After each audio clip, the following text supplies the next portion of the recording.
요한계시록은 이제 앞서서 우리가 신약 성경에 있는 특정한 교회와 성도들을 향해서 썼던 일반적인 서신과는 다르게 이 요한계시록은 회람 서신의 특징을 가지고 있습니다. 그래서 어떤 이제 발신자가 특정한 어떤 한 대상을 향해서 쓴 갈라디아서나 데살로니가서나 또 고린도서와는 다르게 이 요한계시록의 편지는 비슷한 시기를 살아가고 있는 일곱 교회들에게 어떠한 이 발신자가 이 동일한 상황을 겪고 있지만 다른 형태로 하나님 앞에 신앙생활을 하고 있고, 특별히 하나님 앞에 칭찬과 책망을 받고 있는 부분들이 어떤 부분들이 있는지를 그들에게 이제 보내고 있습니다. 그래서 아마도 이 편지를 받았던 이 수신자들은 이렇게 편지를 받고 또 다음 사람에게 이야기를 전달하거나 또 이렇게 써져 있는 이 서신서들을 서로 이렇게 돌려가면서 하나님의 어떤 마음과 생각을 좀 알아보는 시간들을 가졌을 겁니다.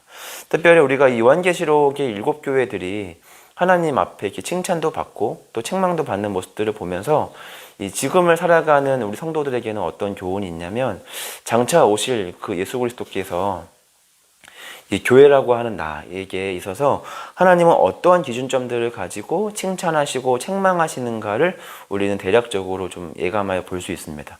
하나님은 어떤 부분들을 기뻐하시고 또 어떤 부분들을 미워하시며, 하나님은 어떤 부분들을 칭찬하시고 어떤 부분들을 책망하시는가, 우리는 그런 모습들을 통해서 장차 우리가 주님 만나게 되는 그 순간, 우리가 주님께로 먼저 갈 수 있고 주님이 이 땅 가운데 먼저 오실 수도 있지만, 그 형태가 어떠하든 간에 우리가 언젠가 다시금 주님을 만나게 되는 그 순간 하나님은 이러한 기준점을 가지고 너희를 대할 거야. 그러니까 너희는 그 순간을 조금 준비하고, 하나님은 그러한 하나님으로 우리를 가르치고 계시니까 우리가 그런 부분 앞에 하나님 앞에 성장하고 또 변화되어야 한다는 것을 우리 가운데 말하고 있습니다. 특별히 우리가 오늘 말씀을 읽었던 이 버가모 교회는 요한계시록에서 보면 세 번째에 해당하는 이 하나님께서 말씀하시는 교회입니다. 이 버가모라는 이 뜻은 이 요새라는 뜻인데, 특별히 이렇게 버가모라는 이 요새라는 이름을 가지게 되는 배경은 바로 뭐냐면, 이 버가모는 서머나에서 북쪽으로 이 90km 정도 떨어져 있지만, 이 버가모라고 하는 지역 특성이 이 해발 300m의 높이에 있고 또 주변은 굉장히 험준한 계곡으로 이루어져 있기 때문에 그 버가모를 바라보는 사람들은 저마다 천연 요새와 같다, 이렇게 평가했던 것 같습니다. 그래서 그 뜻이 그냥 말 그대로 이 버가모라는 이름으로 지어지게 됐습니다. 특별히 이 버가모는 일곱 교회들 중에서 이 에베소, 서머나 다음으로 부유한 도시였는데, 근데 문화적으로는 굉장히 일곱 교회들 중에서도 굉장히 월등한 문화를 가지고 있었던 것으로 이 신학자들과 역사학자들은 그렇게 평가하고 있습니다. 특별히 이제 그런 이유는 바로 뭐냐면, 이 고대로부터 많은 영향을 받았던 이 버가모가 특별히 이 로마로부터 식민 지배를 받았던 그때 이 이집트에 있었던 이 알렉산드리아만큼 있었던 거대한 도서관만큼 이 버가모에게도 거기에 준하는 거대한 도서관이 있었고, 특별히 이 버가모라는 이 지역의 이 도서관에는 이 20만 권 정도의 장서가 이제 보관되어 있었다고 역사학자들은 기록하고 있습니다. 고대였던 상황을 좀 생각을 해보면 이 20만 권 정도의 도서를 보관할 수 있을 만큼 문명도 발달했고, 또 20만 권의 도서가 있었다는 건 누군가는 쓰는 사람들이 있을 거고, 또 쓰기만 하면 또 그만큼 공급이 안 이루어지겠죠. 그러니까 누군가가 그만큼 쓰면 또 누군가는 그만큼 책을 읽었을 테고, 그러니까 그만큼 이제 문화적으로나 지식적으로 굉장히 이제 발달한 문명들을 가지고 있었던 것으로 좀 추측이 되고, 특별히 이집트로부터 파피루스 수입이 이제 어려워지자 스스로 양피지를 개발해서 이제 책자들을 오랜 시간 동안 보관할 수 있는 방법들도 이렇게 개발되었던 흔적들이 남아있다라고 하는 거 보면, 이 버가모는 굉장히 문화적으로 굉장히 발달되어 있던 도시라는 것을 우리는 대략적으로 좀 추측할 수 있습니다. 그럼에도 불구하고 이 문화적 발달이라는 게 우리가 알지만, 이게 이 복음을 듣는 이 교회 입장에서는 이것이 마치 양날의 검과 같아서 이 문화적 발달이 교회에 큰 유익을 가져오기도 하지만, 또 반대로 이 교회에 굉장히 큰 좀 해악을 가져오기도 합니다. 실제로 오랜 시간 동안 이 행복지수가 1등이었던 이 부탄이란 나라에 이 스마트폰이 보급되고 나서 이 더 이상 행복지수가 1등이 아니게 된 나라로 바뀌게 됐죠. 그러니까 사실 사람의 행복이라는 게 절대적인 기준들이 분명 존재하겠지만, 그러나 많은 부분 인간은 이 행복을 상대적인 부유함과 더 나음에 찾기 때문에 이전의 문명과 굉장히 떨어져 살았던 이 부탄이 그들 스스로 절대적인 행복에서 굉장히 기쁨을 찾고 있었는데 스마트폰의 보급을 통해서 자신들보다 더 부유하고 더 편안하고 더 안락한 삶을 살아가는 사람들을 보게 되니까 절대적인 행복보다는 상대적인 불행으로 그들의 삶이 불행해졌다는 것들을 이제 보게 됩니다. 특별히 이 기독교 교육에 있어서도 이 문화적 발달을 통해서 이 아이들을 더 잘 가르칠 수 있는 다양한 컨텐츠들이 물론 있지만 근데 그 속도에 따라가지 못하게 아이들이 이 기독교적 문화보다는 세상 문화를 더 빠르게 받아들이는 부분들이 훨씬 더 측면이 강해서 사실은 기독교 교육을 통해서 이 뭔가 이런 문화, 스마트폰이나 다양한 이 SNS 컨텐츠를 통해서 아무리 그리스도의 복음을 전하려고 노력을 해도 그 속도보다는 세상으로 기울어가는 속도가 훨씬 더 빠르기 때문에 사실은 이제 문화적 발달이 지금은 더 어려운 부분이 있지 않은가라는 생각을 하게 됩니다. 그럼에도 불구하고 이 버가모 교회는 먼저 13절의 말씀을 좀 먼저 보면 그럼에도 불구하고 하나님 앞에 먼저 칭찬을 받고 있습니다.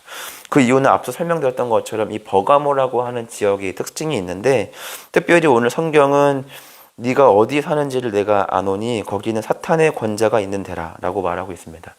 그러니까 이 성경을 기록한 자, 그러니까 요한은 하나님의 말씀을 이제 빗대어 뭐라고 표현했냐면 버가모라는 지역을 사탄의 권자라고 했습니다. 그러니까 사탄의 권자라는 말은 그만큼 이 사탄이 주인된 자리, 그러니까 굉장히 신앙생활하기가 굉장히 어려운 영적으로 굉장히 척박한 도시임에도 불구하고 이 버가모는 환경과 상황에 지배받지 않고 그럼에도 불구하고 이 사탄의 권자에서 이 믿음이라는 꽃과 열매를 좀 맺는 그런 아름다운 신앙을 보게 되었고 특별히 거기서 이 충성된 이 안디바라는 사람을 이제 우리가 대표적으로 보게 되죠. 그리고 이 오늘 13절의 말씀을 통해서 보게 되면 이 안디바라는 사람은 이 믿음을 지키다 순교한 것으로 보게 됩니다.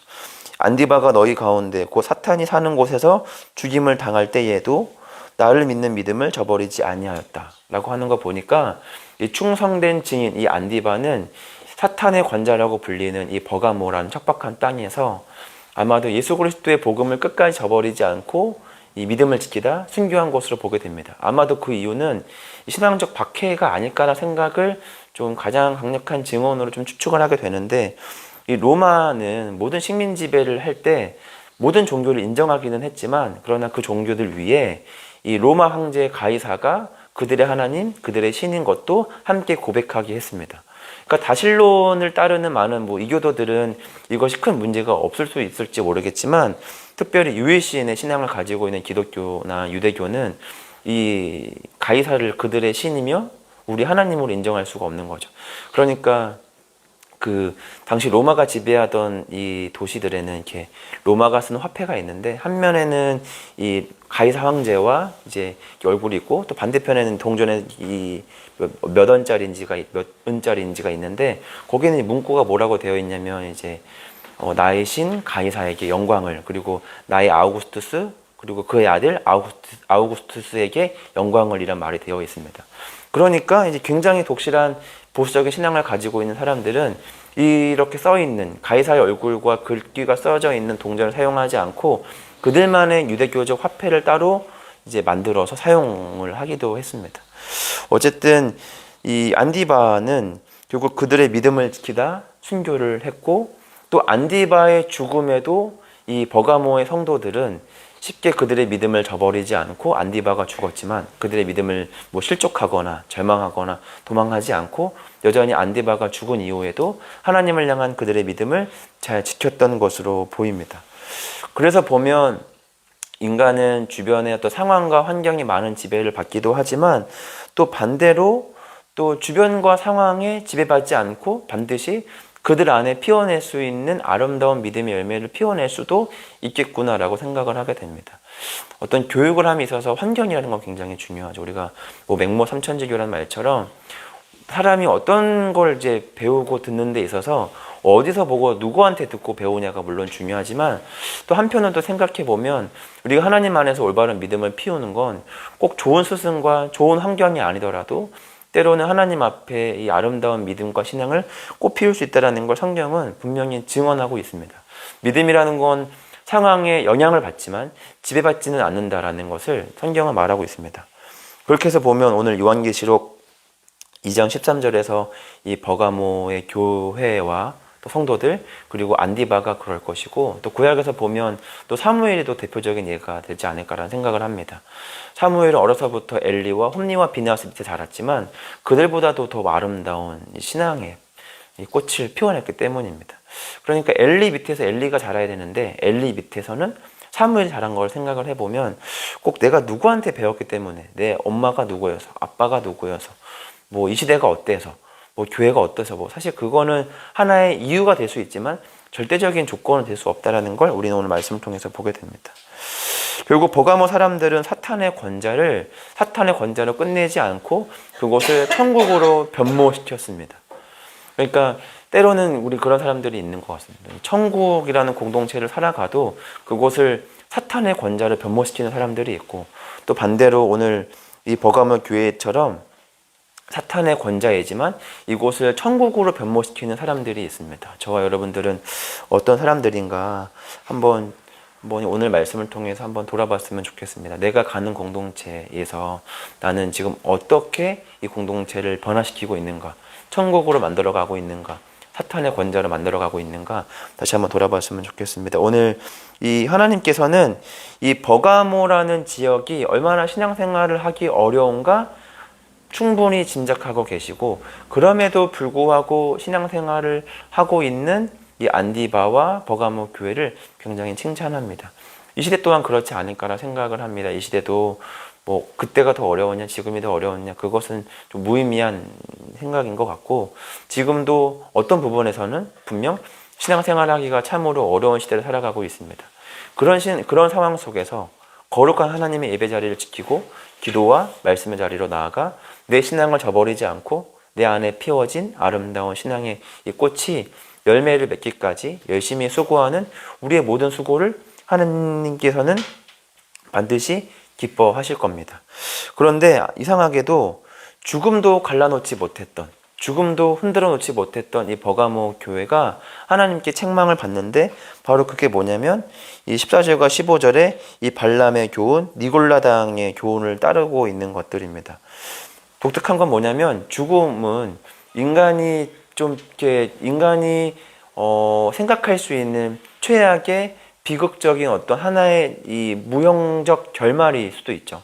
그러면 죽음도 불사했다면 사실은 더 이상 이 버가모 교회를 흔들 만한 문제가 없을 것 같은데 그럼에도 불구하고 죽음도 흔들지 못했던 걸 이 니골라당의 이 이상한 계략이 이 버가모 사람들에게 통하기 시작했다라는 거죠.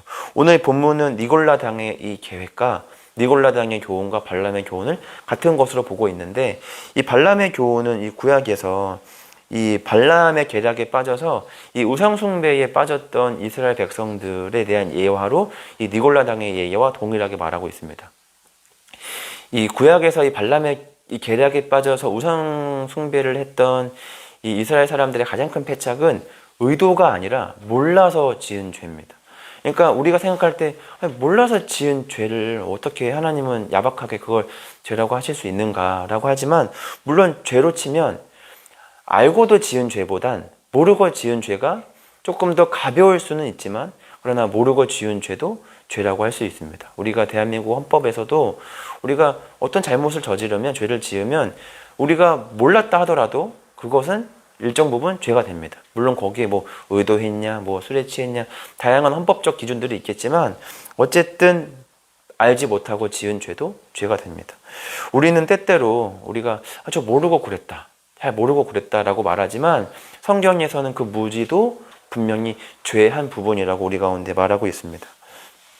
죽음은 이 니골라당이 아니라 버가모 교회를 흔들지 못했습니다. 그러나 이 무지는 이 버가모 교회를 흔들어 놓기에 충분했습니다. 우리도 마찬가지입니다. 우리도 어떤 뜨거운 하나님을 향한 우리의 열심과 신앙으로 죽음도 불사하는 신앙으로 어떤 죽음의 순간이 다가와도 우리는 배교하지 않고 끝까지 하나님을 향한 우리의 믿음을 저버리지 않을 수도 있지만 그러나 열심히 할 수 있는 건 거기까지인 것입니다. 그러나 우리가 반드시 알아야 되는 건 바로 뭐냐면 우리가 하나님을 향해서 올바르게 방향을 가지고 나아가기 위해서는 단순히 속도와 열심만으로는 충분하지 않다는 것을 우리는 반드시 기억해야 됩니다. 그렇기 때문에 오늘 성경이 어쩌면 우리 한편에 우리 가운데 이제 가르치는 것은 바로 뭐냐면, 니골라당이 어떤 불순한 의도를 가지고 접근했을 때에도 이 버가모 교회가 반드시 했어야 됐던 건 뭐냐면, 하나님의 말씀에 따른 분명한 지식과 기준들을 가지고 그 가르침들을 배척해서 올바른 하나님의 말씀을 수호할 수 있는 이 성경적 실력이 있어야 되는데, 그것이 없으니까 마치 뭐 낯선 사람이 이리 와 이렇게 손짓하니까 따라가고 있었고, 저 몰랐는데요, 우리 부모님인 줄 부모님이 보내신 분인 줄 알았는데요, 사실 그 말은 통하지 않는다라는 거죠. 어머니가 없던 분이신지, 저 사람이 나한테 어떤 의도를 가지고 접근하는 것인지 우리는 분명히 알아야 됩니다. 신앙생활에 있어서 이 열심이라는 것은 굉장히 중요합니다. 그러나 열심은 올바른 방향이 설정될 때 그 열심이 의미가 있는 거지, 올바르지 않은 방향을 설정해 놓고 열심을 다하면 그것은 어떤 의미에서는 굉장히 폭력이 될 수 있습니다.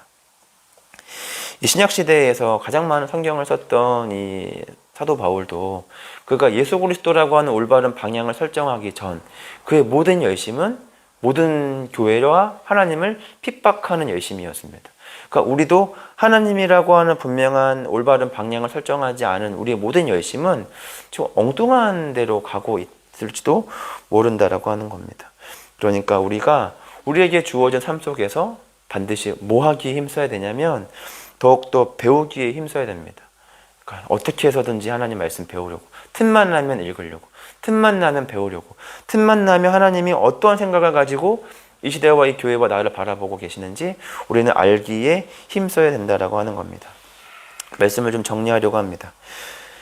미국의 이 리서치 기관인 퓨 리서치 센터가 17개의 나라를 대상으로 여론조사를 실시했습니다. 당신의 인생에서 가장 중요하고 당신의 삶에 의미를 만드는 것은 무엇입니까? 라는 설문조사였는데 17개의 나라 중에서 유일하게 대한민국만 1순위로 돈을 뽑았습니다.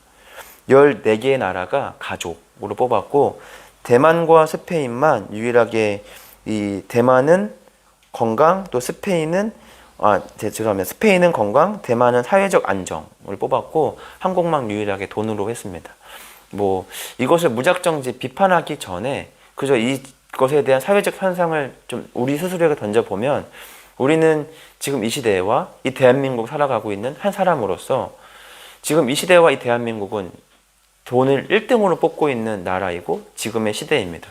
그러니까 우리가 정신을 바짝 차려서 하나님을 1순위로 두려는 노력과 그 생각을 하지 않으면 우리가 자연스럽게 좀 어디로 기울 수밖에 없는 사회적 현상과 공동체 살아가고 있냐면 돈을 가장 우선시하는 시대와 나라에 살고 있다라고 하는 겁니다. 이 피사 증후군이라는 말이 있는데, 그게 어떤 이제 파킨슨병을 가지고 있는 사람들이 이제 척추와 이 구둠에 따라서 이렇게 몸이 한쪽으로 좀 이렇게 기울어져 있는 이 증상을 말합니다. 마치 피사의 사타처럼. 그러니까 우리가 이렇게 의식적으로 몸을 바르게 세우려고 노력을 하지 않으면 사람은 몸은 자꾸만 내가 눕고 싶은 방향, 내 죄가 끌어당기는 방향으로 자꾸만 이렇게 기울어지고 있다라고 하는 거죠. 우리는 이 육체적으로는 이 시대를 살아가고 있습니다. 그리고 이 나라에 살고 있죠.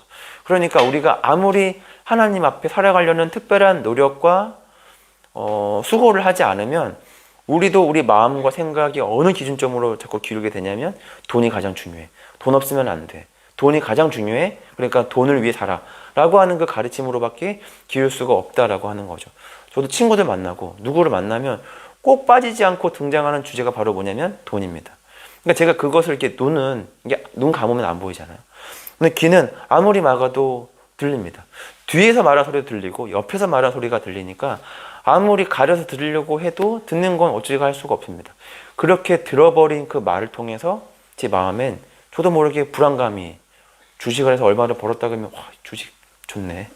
뭐 코인에서 벌었다 그러면 와, 진짜 부럽네 라는 마음이 제 마음에 생긴다는 거죠. 그러니까 이렇게 맨날 말씀 보고 새벽 기도하고 이렇게 말씀을 가르쳐도 어디 가서 주식으로 뭐 했는데 나 500 벌었는데 하면 부럽네 라는 게 인간인 거죠. 이런 세상을 살아가고 이런 공동체를 살아가는 우리가 더욱더 정신 차려서 깨어있지 않으면 마지막 때에 하나님이 오면, 오늘 이 버가몬 교회는 그래도 칭찬하고 책망할 게 있는데 우리가 아무 생각 없이 그냥 한쪽으로 기울어져 버린 상태로 신앙생활 하다가 하나님 만나면 하나님이 아무리 좋은 안목을 가지고 칭찬하시려고 해도 야, 우리 아무리 좋게 보려고 해도 좋게 볼 게 없다, 이렇게 말씀하실 수도 있지 않을까나 생각을 합니다. 정신을 바짝 차려야 됩니다. 이 우는 사자와 같이 사탄 마귀는 우리를 집어삼킬 틈을 노리고 있습니다. 우리는 그 틈을 내어줘서는 안 되겠죠. 그 틈을 내어주지 않는다는 건 바로 뭐냐면 기도하고 말씀을 보는 것입니다. 끊임없이 기도와 말씀을 통해서 내 영을 설득하는 겁니다. 괜찮다. 돈은 나를 편안하게 하지만 믿음은 나를 평안하게 한다. 나를 평안하게 하는 것은 돈이 아니라 하나님의 말씀이고 믿음이다라는 그 확고한 믿음을 자꾸만 나아가고 그 확고함으로 내 믿음을 설득해야 되는데, 이 말씀보다 세상적인 가르침들을 더 많이 들으면 사람은 더 많이 듣는 쪽으로밖에 기울 수가 없습니다. 오늘 이 오프라인과 온라인으로 말씀을 듣는 여러분들도 좀 버릇없게 들리지만 정신을 우리 바짝 차리셔야 됩니다. 저도 바짝 차리겠습니다. 우리 정신 모두 바짝 차려서 진짜 더욱더 기도하고 말씀 보는 일에, 예배하는 일에 목숨 걸고, 그래서 자꾸만 내 몸이, 내 마음이 영적으로 자꾸 어딘가를 기우고 있으면 다시금 바르게 세워서 하나님을 향해 올바르게 나아가셨으면 좋겠습니다. 그래서 그 마지막 때에 버가모 교회가 이렇게 하나님께 칭찬받았던 것처럼 진짜 열악하고 어려운 상황 속에서 이 한국이라는 나라에서 돈을 우선시하지 않고 나를 네가 우선시했구나 라는 칭찬을 받는 저와 여러분 모두가 되기를 간절히 소망합니다. 이 시간 우리 같이 기도했으면 좋겠습니다. 세 가지 기도 제목 할 때 첫 번째로 오늘 말씀을 기억했으면 좋겠습니다. 어떠한 내가 처해 있는 상황이 사탄의 권자와 같이 정말 신앙생활하기 척박한 땅일지 모르겠지만 그곳에서 아름다운 믿음의 꽃과 열매를 피웠던 이 버가모 교회처럼 우리도 상황과 환경에 지배받지 않고 오히려 상황을 넘어 우리의 믿음과 아름다운 믿음의 신앙적 아름다운 열매를 피워낼 수 있는 우리 교회와 한 성도가 되게 하시고, 특별히 또 책망받았던 이 버가모 교회처럼 내가 이 세상의 어떤 문화에 영향받지 않도록 하나님 인도하여 주시고, 더 나아가서 오히려 이 땅에 그리스도의 복음을 전할 수 있는 한 성도, 한 교회가 되게 하여 주셔서, 더 나아가서는 이제 우리 올해 마지막 남은 12월 25일 100명의 예배, 우리 고백 예배를 준비하고 있습니다. 특별히 이 고백 예배는 성탄절, 예수님의 생일잔치와 함께 맞물려서 준비하고 있는데, 이 땅에 오신 그 예수 그리스도를 다시 한번 기억하면서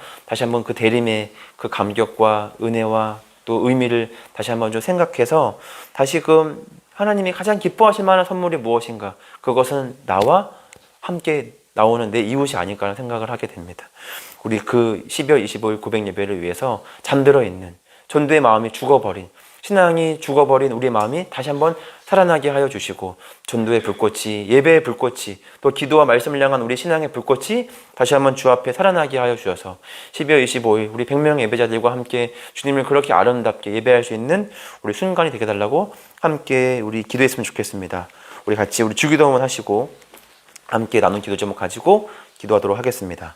하늘에 계신 우리 아버지, 아버지의 이름을 거룩하게 하시며 아버지의 나라가 오게 하시며 아버지의 뜻이 하늘에서와 같이 땅에서도 이루어지게 하소서. 오늘 우리에게 일용할 양식을 주시고 우리가 우리에게 잘못한 사람을 용서하여 준 것 같이 우리 죄를 용서하여 주시고 우리를 시험에 빠지지 않게 하시고 악에서 구하소서. 나라와 권능과 영광이 영원히 아버지의 것입니다. 아멘.